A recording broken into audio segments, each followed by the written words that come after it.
บัดนี้โจบนนักมาที่ดันหาหัวมันเลี้ยงลูกก่อน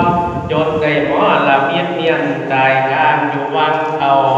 ตอนนี้เพิ่นก้าวเฝ้าดูละเอียดหมอสมพวกผู้ฟังก็ไปรอมวนยินจะอ่อนโอนนะตอนนี้โจบทบันมาที่กันไว้ดีก่อนสักกะบัดวันบันฟังขาสิว่าไป43เพิ่งบอกไปในหมวดพระคาถาอาจารย์ก็ประพันธ์ก่อนว่าบ่มีทางเกีย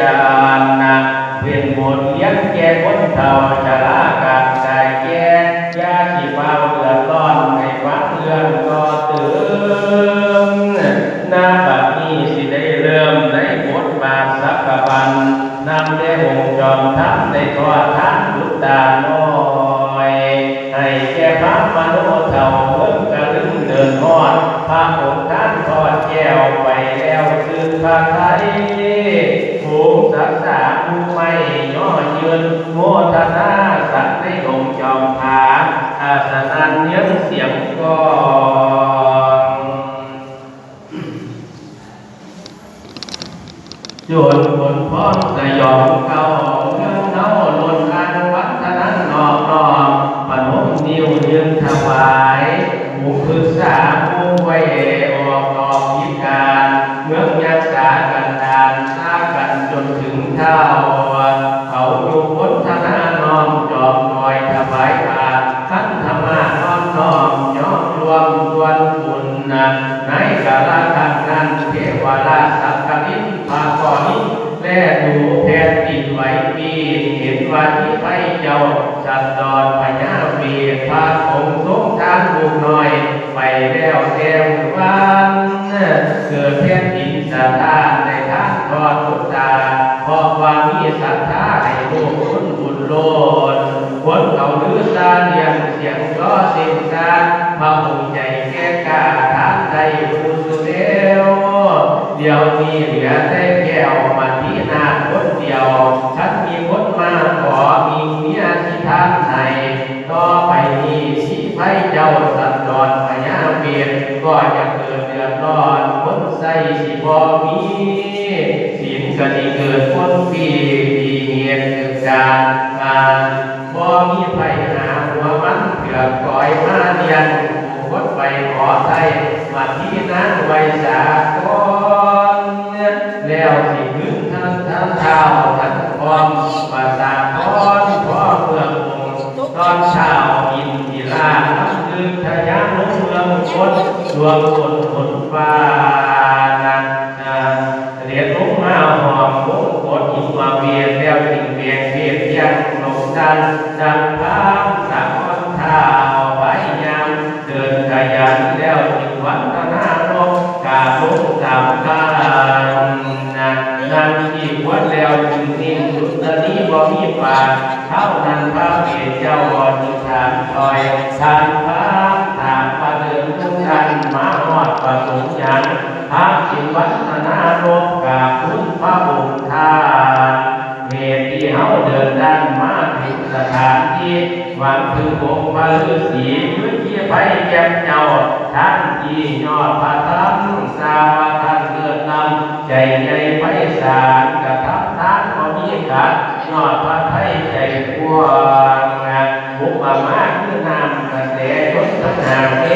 กระแสไหลมาก้นบ่มีเมื่อขาดสายเย็นคือน้ำชีวาคงค่ายกมาหน้าเจรวันดีหิวสาหน้าที่ลังไหลบ่มีเกลือบุกมาเมื่อขาดมีพระไทยใจกว้างใหญ่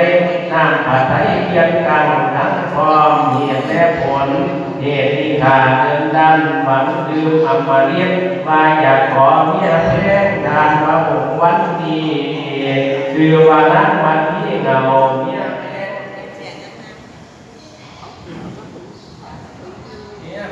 อุปถาขอจงภาษาไทยพระนามน้อยดังประสงค์เช้านำองค์เอกไทยน้ำนอทุกทั้งโคนเห็นเขาทุกขอเมียคือพระไทยใจแดงเพื่อนเอาเมียแพงลาหยิบมาด้วย แก้วกูเรื่องมีผู้อยากใส่นั้นน้อยนาชาเพงข้าวเบียดอยากข้าวตาบอกนาคมเหสีนั้นวันที่ได้ยินคำสื่อป่าหันกาเอาเจ้าสามีเจ้าที่ทำทั้งป่าประบาเกิดมาในชาตินี้หวังซ่อนบำเพ็ญผัวแล้วเจ้าพระพี่เจ้าที่ทั้งทอดตรงนี้ค่ะ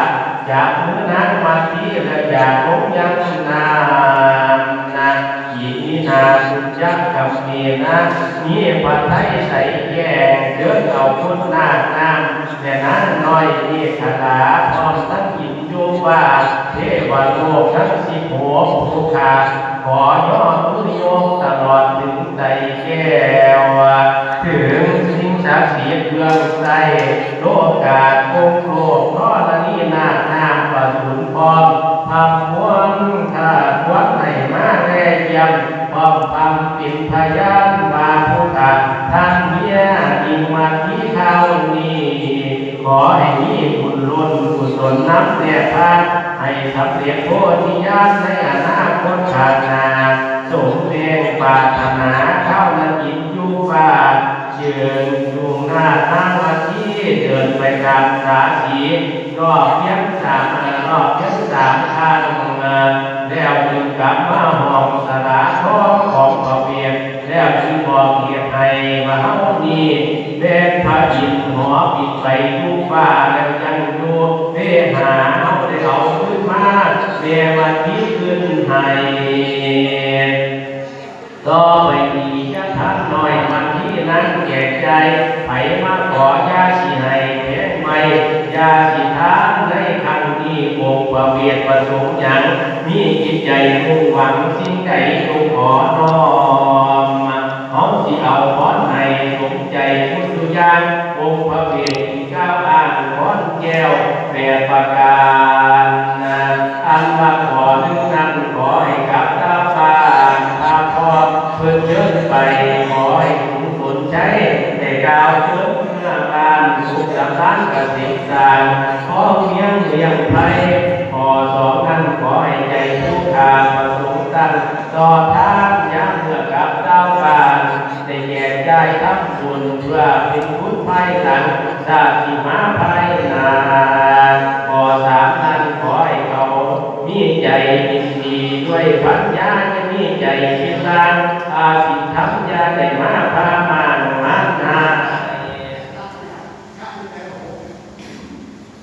การขอสีนั้นขอให้มือดังนำทรัพย์สินเงินทองยักษ์ขาย้อมือโยกต่อทอดทานจะมีพอง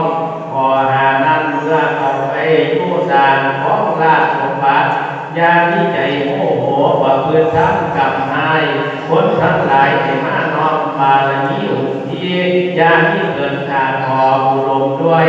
ผู้สุญญาขอหกนั้นขอให้พุทธาคาโอรสาทั้งคู่ให้ได้อยู่สืบสานเบิกบานไปอยู่ดีขอเหตุนั้นยักษ์ข้ากับผู้นี้ให้ผลไว้หักแทนขอให้ผลทิพย์แก้วลงลานที่บุญไว้สิ่งพอดีว่านั้นให้ปัดเป่าลงทะเลอย่าให้เหลือคงอย่างสิ่งพอดีจะเน่าทานขอเปลี่ยนนั้นยักษ์เขาทำยักษ์ทานดีก็มีชีวิต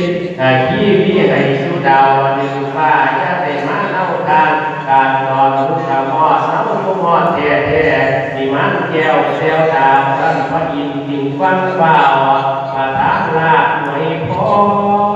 รให้แก่สันดอนพระดังมาโน้ใจแย่งเล่นสิ่งแง่เงินป่าดาวมาดึงมาเคยโยนใจกันอยู่ว่าแล้วเสียมันหมดคนเท่านี้องค์เอกไทยปัญญาใหญ่ที่ไปมีพระไทยยินดีรับเอาพระพรแก้วเกิดมีใจผ่องแผ้วมโนไว้ซอยเสื่อสุขเกษตรนาเกินมโนแม่คือพระไทยสักกะบันก็หางไทยถึงวันนิติตามี43พระคาถาก็ได้จบแต่พอเพียงนี้การที่นี้การนาคือการมหาราชขอให้ญาติพี่น้องกระยกเจ้า รัก